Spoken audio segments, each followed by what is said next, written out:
Hey guys, I'm Crystal Tantric Yogi, a certified Tantra Yoga instructor and intimacy coach. I have been exploring and sharing sacred sexuality practices for over 10 years now, and I'm so excited to be continuing my journey here in New York City. In this series, I invite you to come along with me on my adventures so you too can learn different ways to bring more excitement and pleasure into your intimate life. Welcome to my channel. Now let's go have some fun.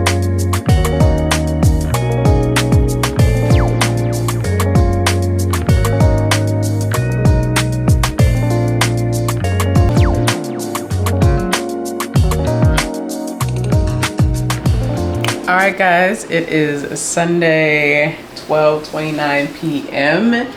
and this is going to be my beach day.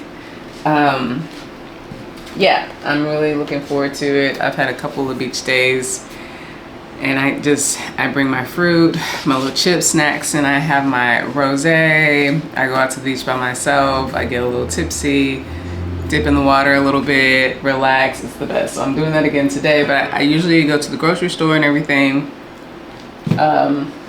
before I go, because usually it's on a Sunday when I have the car. Me and my baby daddy, my ex, we actually share a car. It's my car, but he's paying the bill and the insurance, so he keeps it most of the time, and I just take it when I need it, which is really convenient for me living in Brooklyn. I live in a pretty urban area. The parking is crazy and all that stuff, so it works out for now. Yeah, so let's continue with our next 11 of the things that I've learned about sex while I put up my groceries. All right, move the camera a little closer so y'all are here. Okay, hopefully that's a good view. So the next thing is squirting is not pee. And I don't know why this is still an argument, but I'm still hearing guys say that squirting is pee. Now, and you also should know there's a difference between female ejaculation and squirting. Squirting comes out the urethra, female ejaculation comes out of the vagina. I have experienced both, and this is why I know this is true. And usually a normal squirt it might have like traces of pee because it comes out the urethra. And science will tell you that as well. However, it's usually not a huge amount like you're peeing. In most cases, you know, what they're doing on porn, I don't know, but it's kind of like, I don't know, like maybe a few teaspoons or something. That's what mine was, and it usually shoots out, and that's why it's called a squirt. Female ejaculation is when like the cream that you expel, like you get creamy and really juicy, you know, when you get worked really good in your vagina, that actually shoots out.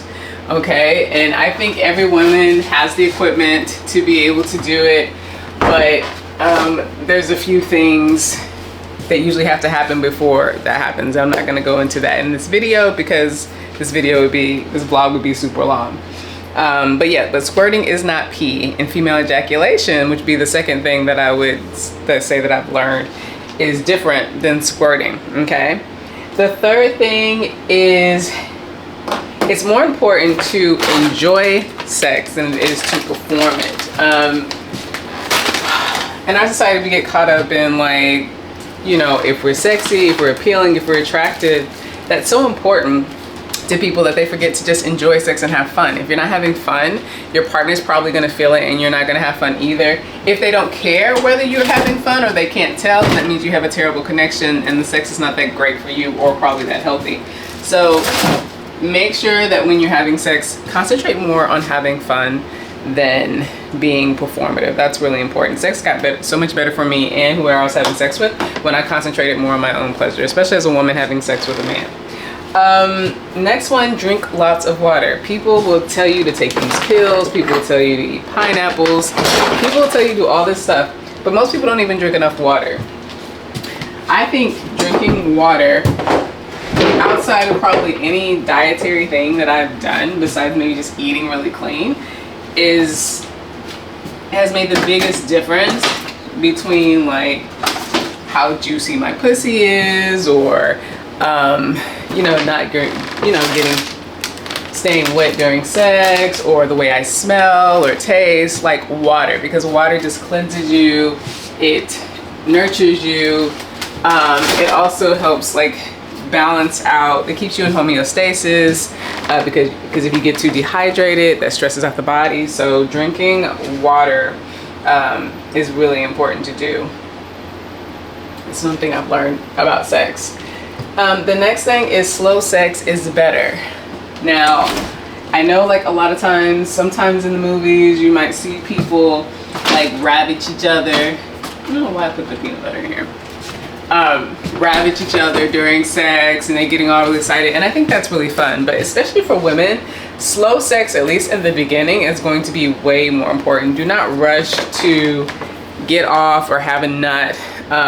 If you go slow in the beginning, your body has time to warm up. Your reproductive organs have time to engorge with blood. Now, a lot of times if you're with a guy and he is not good at lasting very long, he will try to rush you. Because it's like his guy's hard on and he's like, okay, let me go ahead and try to get this in. Or he's just overly excited. But that's their problem, not yours. It's really important to take your time, because if everything builds and builds and builds, the sex is just going to be better. Not saying that if you have like quick sex and like a spontaneous moment, it can't be good, but I've learned over time that if you don't rush the buildup, it's going to feel so much more pleasurable, especially if you're a woman. Okay. The next one, you don't dry up at 40. Oh my gosh, I'm getting so tired about hearing about perimenopause when it comes to women like in their mid-30s, 40s. Like, I get it, we're all gonna go through menopause at some point, but and everybody's journey is different, but I feel like it's overkill at this point. Like, we need to focus more on like what's possible for us. Like, I'm not having a bunch of perimenopausal symptoms at 44. But you know, like, you know, my life is different. I've had 4 children and all this stuff. I've had, you know, slightly irregular periods, but I don't think it necessarily has to do with perimenopause. I think it has more to do with probably some vitamin or mineral deficiencies that I've kind of, you know, go back and forth with being able to control. But you don't have to dry up when you're in your 40s. Like, I haven't experienced that. Now, do I get wet as easily as I did when I was in my 20s? No, my hormone levels are not the same. However, I'm not dry either. I still ovulate. I still get really juicy during certain times of the month, maybe less.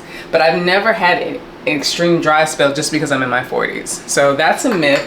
And if you are experiencing that and you haven't hit menopause yet or perimenopause, there's probably something going on with your diet or with your stress levels that you can correct.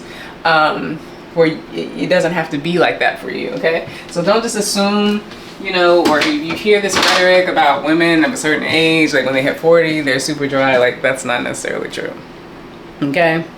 The other thing that I've learned is that men like softness and they like sensuality. So I think a lot of times men's sexuality gets shown as very one-dimensional, like they're just obsessed with pussy and they just want to ravage you. A lot of times that stereotype is just something that's put out there for men to be able to prove that they're a man.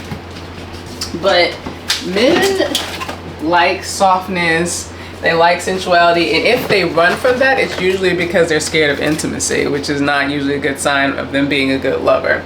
But guys, and sometimes they don't want to, they don't want to get too close and connect because they either don't want you to take them too seriously or they're afraid of the intimacy, which is what I think it is most of the time. Even though sometimes women, we do get attached. We think men are in love with us just because they have sex with us, and that's not the case. But men do like softness. They do like sensuality. They do like to feel nurtured during sex. They don't necessarily like everything to be rough and quick and disconnected. And that's important to remember, especially when you get into a serious relationship. If you ever get into a serious relationship with a man, like, you want to explore that. And if they have an issue with that, that's not a good sign for your relationship in general. Okay, another thing that I've learned is men don't care a lot of times about your bodily insecurities, the things that you are worried about as a woman. Like, most men, bought berries, but I still have a lot of berries. Like stretch marks, saggy skin, being, you know, a little pudge here or there. And some guys will say that they're turned off. You hear certain stuff, but the thing is, if the guy wants to have sex with you, if he's having sex with you because he wants to have sex with you, they don't care about that stuff. If you turn them on, like most guys, unless they're just weird or have some type of control issues or trying to prove something to their boys, and again, you don't want to sleep with those guys.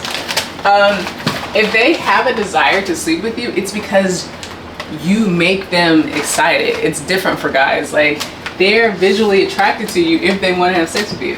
So whatever you are concerned about, unless you look like a completely different person when you're naked, or you look like a completely different person when you take your makeup off, guys are attracted to you. You turn them on, and that's all they care about. If they get a hard on when they see you, and that's why they want to have sex with you, then all those little insecurities that you think matter, they don't, you know. So that's something I've also learned. All the little stuff that you're concerned about, they don't care. Men, I'm talking a lot about men in this video. Men are just as emotional when it comes to sex as women. They're just a little bit better at compartmentalizing it. But this whole idea that, oh, you know, women can't have casual sex, which I talked about last night, because they get too emotional, they get emotionally attached. And initially, that might be the case. But in my 44 years of living, I have learned that guys can get just as attached. They just do weird stuff. A lot of times they'll try to be manipulative. A lot of times they'll be controlling if they really like the sex. A lot of times they'll get possessive if they really like the sex. And sometimes they will be avoidant, try to cut you off. Something else. Or if they feel it getting too good, they might release really quickly, or they might try to speed up the process to get you to come so they can end, you know, the session with you because they don't want to get too attached. But men can get very, very attached. I think the biggest difference with men and women when it comes to sex and like in emotions and when we process them is that a lot of times women want emotional connection, or they want to at least feel like they can be emotionally connected to you before they have sex with you. Men don't care. As long as they can get a hard on with you, then they'll have sex with you. And then of course, if you don't really like someone, then you're not going to be that attached to them. Think as a woman, like if you have sex with someone, but you can't really see anything with them past the sex because you don't really like them that much, you're not going to get that emotionally attached to them. So I don't know how many more I have. I think we're getting close to 11 here. The next thing is, the louder you are, the better the orgasms. So in Tantra, they teach us that your mouth is connected to your yoni, okay? And so because of that, whenever you are able to express yourself, you know, orally, like making sounds, it moves the energy more throughout your body. And it also connects the energy. It makes a stronger connection between your sacral, your pleasure center, and your throat, and your mouth. And when you make that connection, it just makes the pleasure more intense. I think also, like, just hearing yourself, it's a sensory thing, right? Sensuality. So you're adding another element of the senses. And so that can just excite you. And so there's this cycle of just like building and building and building. If you are repressing your voice, or if you're repressing that energy and you're just keeping it down here and not allowing it to come up, then the energy is not going to be as intense and it's not going to be as enjoyable. Again, if a guy really likes you, he's probably going to be, you know, very vocal about it. He's probably going to make, you know, might make some moans and stuff. Guys that restrict that, you know that they're probably suppressing, don't want to get too attached, or they just may not be enjoying it as much. The next thing and the last thing, if guys are watching, I'm sorry, size does matter. If women were wondering, size does matter, even though I think most women know this. But along with that,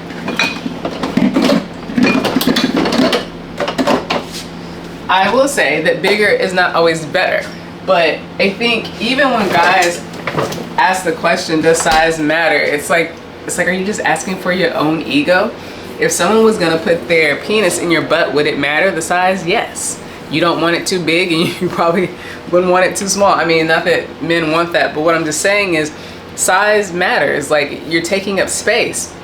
How can it not matter? Everything matters. Everything matters.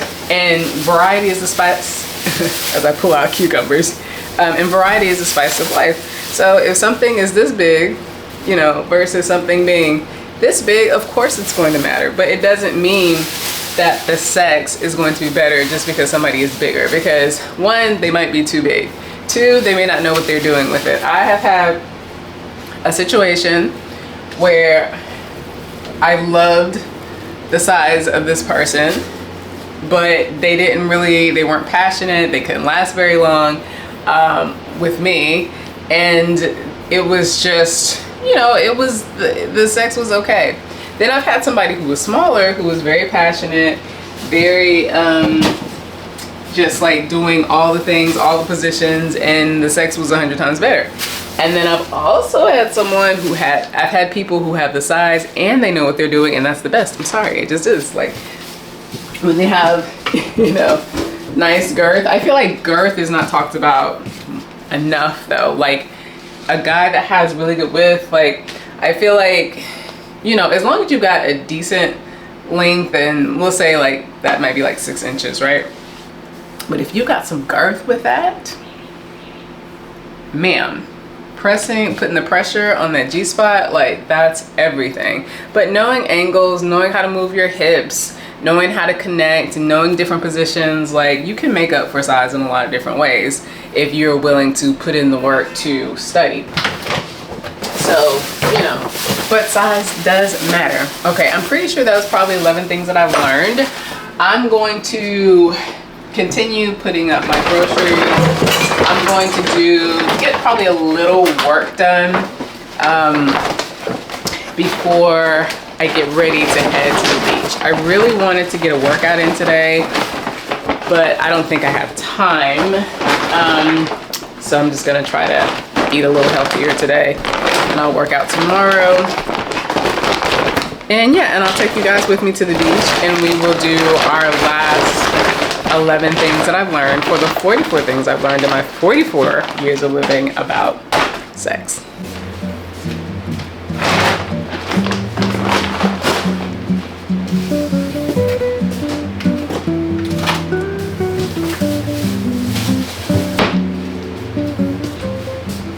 Alright guys, it is so freaking hot outside, which is perfect. Nobody wants to be at the beach when it's cold, not me, especially being that I'm from the south. The plan is it's like 2:37 right now. The plan is to order some sushi, go by and pick it up, get some ice so I can put my wine in the ice, and then head on to the beach. I'm not really sure what beach I'm going to yet. Probably whichever one is closest. But I might go to Rockaway this time. I haven't been to Rockaway this year yet. We'll see. I'll look on Waves and see which one's closest. But yeah, that's what we're going to do. And then I'll tell you my last 11 things that I've learned in my 44 years of living. About sex, I've definitely learned more than 44 things. Like, I could do a series like this probably at least 5 more times, but you know, for the sake of the video, we're just doing 44 little things. All right, let's go because it's getting late. I want to be at the beach at least by 4. Okay, so we got the sushi, got the ice. My wine is chilling in the cooler. I got my water. I decided that I'm just gonna go to Manhattan Beach I don't know if it's the cleanest beach or not, but it's a beach. So it's about a 50-minute drive, give or take. And yeah, so in about 50 minutes we should be there. I'm so excited. Not gonna get there till about 4 o'clock.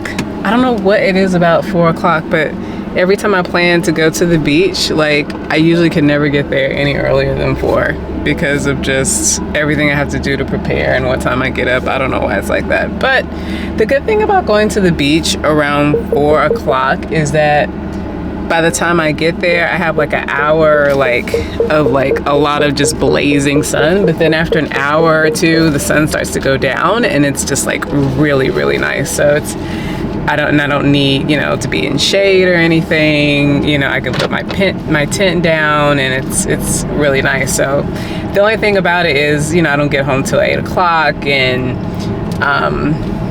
you know, so it's kind of late, and then I can only be at the beach for about 4 hours because at 8 o'clock, you gotta get out, you gotta go home. So, and sometimes I wish I had like another hour or so, but I mean, 4 hours is good. So let's go to the beach so we can make the most of the rest of the day.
All right, it is 3:59. We made it here 1 minute early. Seems like there's quite a few people at the beach today. We're going to drag all this stuff out to the beach and get settled, and yeah, and then we'll talk.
Alright guys, it is, what time is it? It's late. It's 11:06. The last time we talked we were at the beach. I didn't stay as long as I thought I was going to stay because it was it was very windy.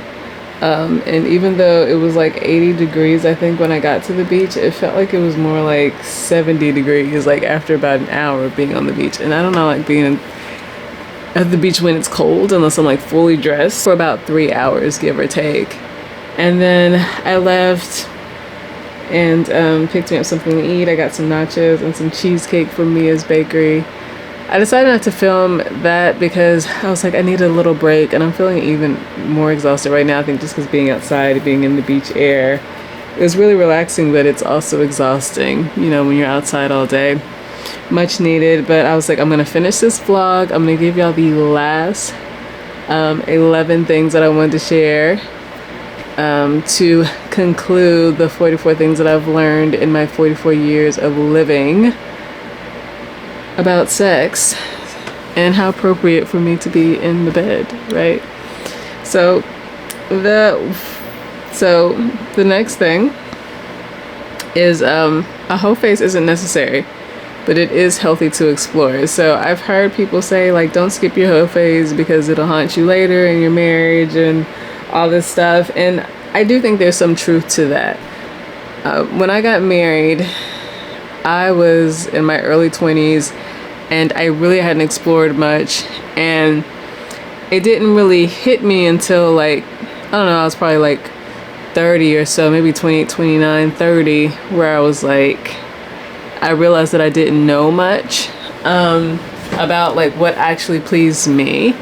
And so I didn't necessarily feel deprived, but I did feel like I needed to do something different. And I actually think that if my husband at the time would have been more open to exploring with me, I think I probably would have been fine, but he just wasn't. Like, and some of that was just his personality, who was more on the conservative side, and then some of it was we were a young family and he was financially responsible for like the whole family, and so I think his mind just wasn't on intimacy or things like that. But I think also he was just a little lazy and didn't want to invest in the marriage, because even when I would try to like make the effort to like cultivate intimacy with him, he just act like he wasn't that interested. So with that being said, in my experience, like, you definitely want to explore, but I feel like a whole phase insinuates that you just kind of run around and do whatever, which I think can be dangerous, especially during a time where HIV rates are going up, are extremely high, and there's a lot of STIs, and people just aren't good at connecting anymore. So I was like, what I would say to my 20-year-old self before I got married is that I would definitely say wait to get married. Make sure you protect yourself so you don't get pregnant, because I got pregnant way too soon. But I would say, like, continue to have like boyfriends and continue to only have sex with people that you could see yourself in a serious committed relationship, but do research, like things that you're curious about, learn more about your body, you know, like attend seminars and events. And there's so much more of that out there than it was 20 years ago. That's what I would say. Like, I don't think you have to sleep with a lot of different people to explore. You can have like a good 3 or 4, I feel, like, quality partners and expand a lot of spectrum of things and learn a lot of things from those few partners, but you gotta pick good partners, you know? So that's what I would say about the whole phase thing. Other than that, I think it's more important to be safe, because you could get in a long-term relationship where y'all are equally yoked and equally as interested, and y'all could explore together. Who knows, when you're in your 30s or 40s, you might decide to go to play parties or swingers clubs, but you know, you'll still have each other and you'll do it in a very safe, responsible way. Okay, next is trauma can affect your pleasure, and this goes for men and women. I know a lot of people have probably heard about like having emotional blockages and how it manifests in the body. It can manifest in your yoni, your womb, your vagina, but it also can manifest, like for men, in performance anxiety and ED and premature ejaculation. Like when you're anxious and you're stressed, or if you have like underlying fears, subconscious fears, it will affect your pleasure. It will affect how long you can last in the bedroom for men, you know. It will affect women's ability to climax. A lot of times women get numb and they need a lot of intense physicality in order to orgasm. Like, A lot of that has to do with just there being blockages within the body, mentally and emotionally, and you're not being able to let go and trust. So healing is really pivotal when it comes to having a good sex life. The next one is highly sexual people are often spiritual and intelligent. Yeah, I would say like the best two lovers that I've had, or I would say three, because I would include a female in there. They were highly spiritual. They're highly spiritual and very intelligent. I know growing up, people used to always equate sexiness with being like a dingbat or somebody who wasn't that smart or a bimbo. But a lot of times your very highly sexual people are often very smart. And also very spiritual, because sexual energy is spiritual energy. It's energy that comes from the divine. Like, we don't create sexual energy. That's something that has a divine intelligence that creates like human life. So it has to be intelligent energy. So it's raw and it's primal, but it's still intelligent energy. So if you have a lot of that in you and you feel the need to express it, that doesn't downplay how spiritual you are or how intelligent you are. In fact, it is a sign of just the opposite. Being sexy is not about a size or a look. A lot of people have been brainwashed to believing that you have to have a certain body type or you have to have a certain aesthetic to be sexy. Sexiness is all about confidence, body awareness, knowledge. It's about a vibe, it's about an energy.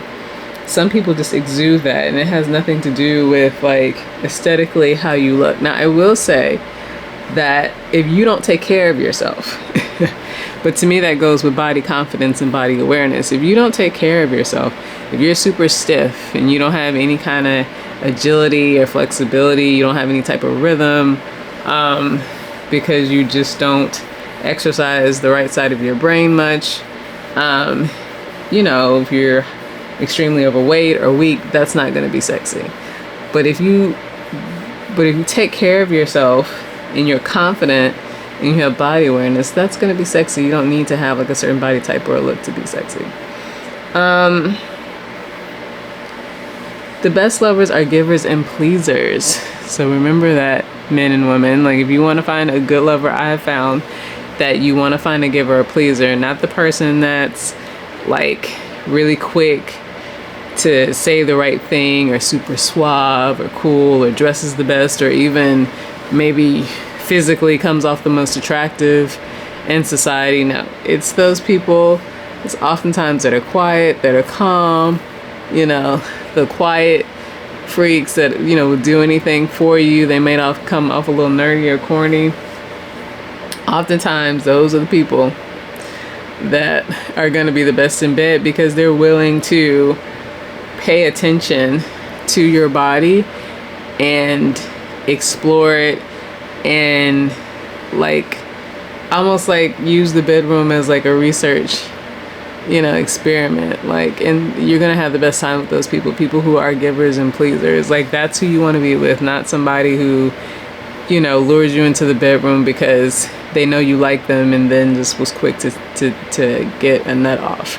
Look for a giver or pleaser if you really want to enjoy yourself in the bedroom, and hopefully you'll reciprocate that energy back when you find one. So, and I want to say, I really want to, I don't know what's the word I'm looking for. I really want to emphasize that, because if you're a woman and you've never been with a pleaser or a giver, you're missing out. And it's probably why, if the sex hasn't been that great, it's probably why.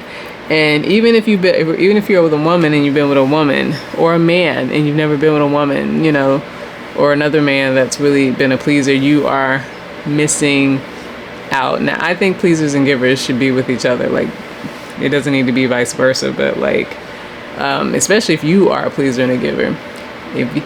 If you've never experienced someone who just loves to please, loves to give, you haven't probably had the best sex that you could have ever had.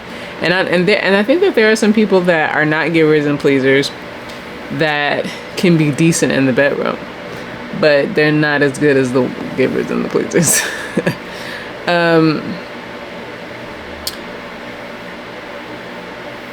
Self-pleasure enhances sex life with your partner. So I grew up hearing, and sometimes still randomly will hear this, that especially with women, that you don't need to self-pleasure, that's for your husband or that's for your man or the person that you're with. I hate hearing that, because if you don't know how to please yourself, that means you're putting a lot of pressure on your partner to know what to do to please you, and that's not sexy.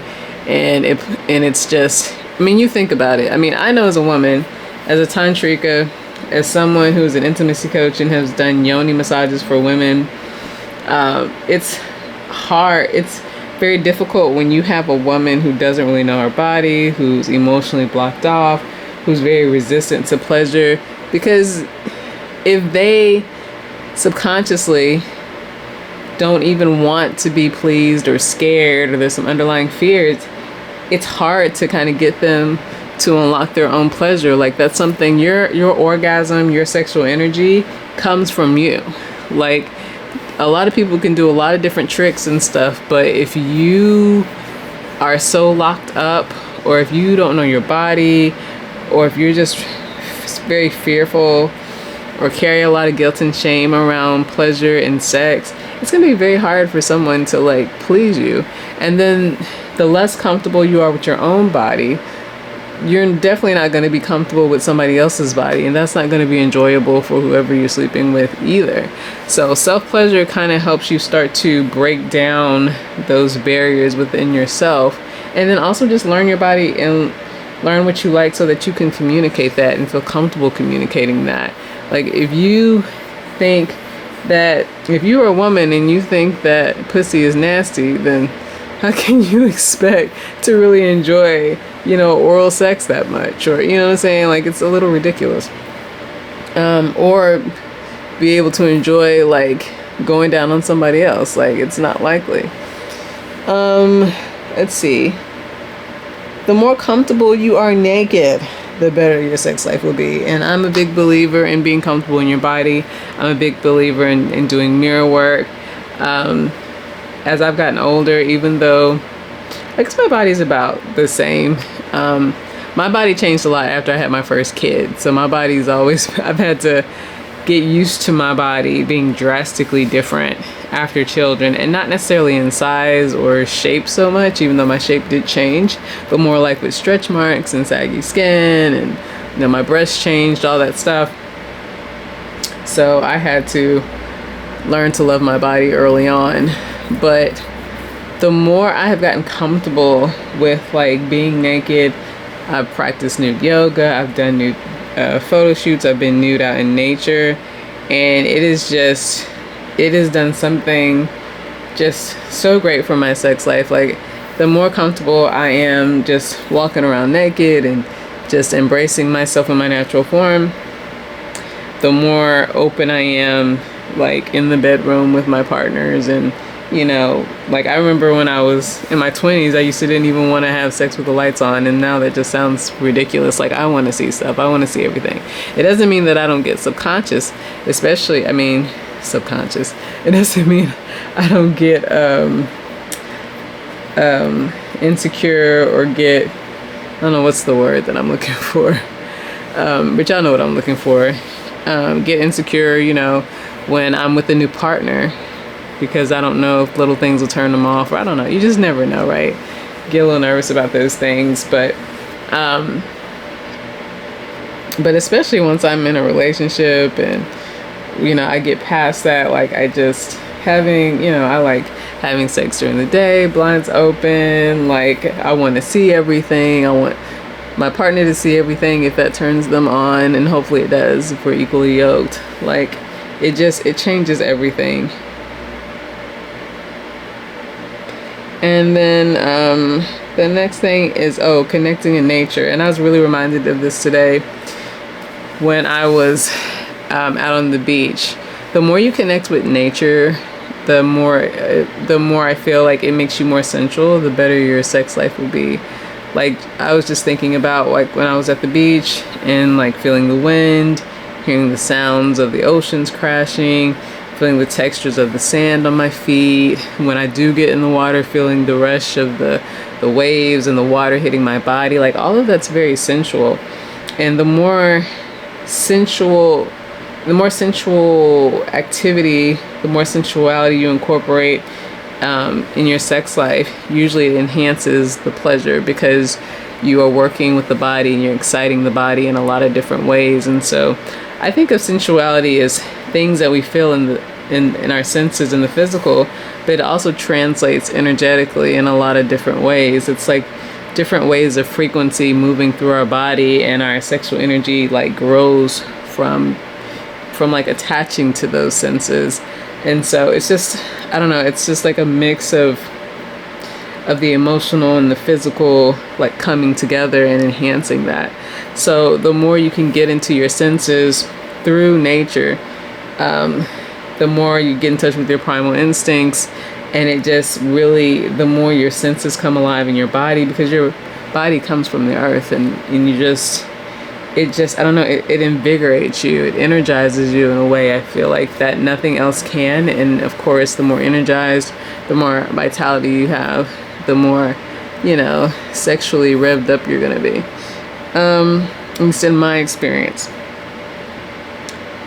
There is such a thing as sexual alchemy. So I'm not gonna get too heavy into this, but I don't know if you've ever heard of sexual alchemy, but it's basically when you're able to use aspects of, you know, your sexual nature to actually manifest things or expand consciousness. And a lot of that has to do with your hormones, your nervous system, tapping into your subconscious mind when you're climaxing.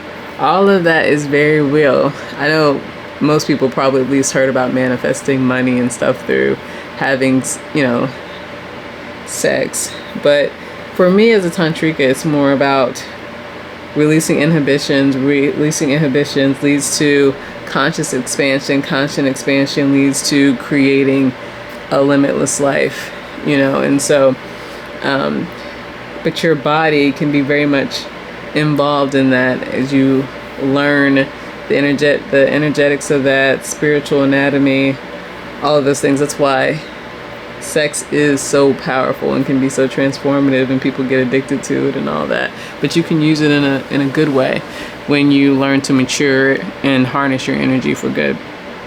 And last thing that I've learned in my 44 years living about sex is sex is natural and it should be enjoyed as much as possible. Now, you don't want to get distracted by sex. You don't want to be overly dependent on it, right? But you should never feel like, if your life is in balance and things are going well, you should never feel like, oh my gosh, I shouldn't want to have sex, or I'm having it too much, or it's a bad thing to want sex or desire it. No, it's something that's natural. It's something that's, as adults, we get to enjoy. It's one of the benefits of being an adult, with all of the hardships and challenges that we go through as adults. At least we do get to have sex when we have it responsibly. So enjoy. Take care of yourself. You deserve it. And if you haven't been enjoying sex, you need to learn how to enjoy it, especially if it's a desire of yours, because if not, you will regret it. You'll feel like you're always missing out on something. You'll be depressed. You'll be angry and bitter because you haven't released that energy that's pent up inside you. So guys, I'm gonna end this vlog here. I hope you enjoyed it, and I will see you guys next time. I'm about to go to bed.